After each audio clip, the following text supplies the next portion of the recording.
ครับคลิปนี้เพิ่งได้ภาพมาจาก Army Military Force ซึ่งอัปเดตเมื่อวันที่ 26 ธันวาคม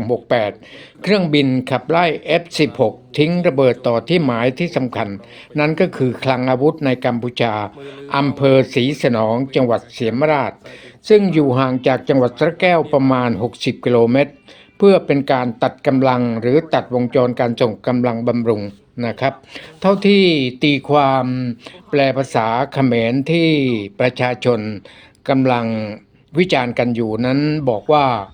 ทิ้งระเบิดประมาณ4ลูกนะครับ4ลูกครับ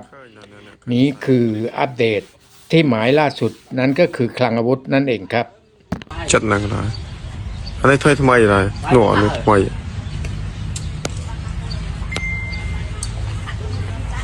โจมาขอไปบางคนชอบไหมผมต้นบานเลยชอบน้องไซส์น้ำมายมได้พอปีไซส์น้ำมาให้ชีตับปีกันร้อยป่ะแล้วเกยบางคนบางเกยอะไรนี่เพื่อ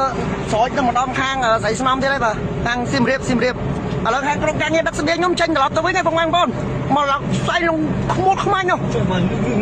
งึงมันยังงึงไปเลยงึงเราลืมงึงกับวันไปเลยต่อเชนโซ่เนี่ยคราวเนี่ยนะเนี่ยคราวแล้วก็ขอเดียวมือกี่ทำมือกี่ทำมือ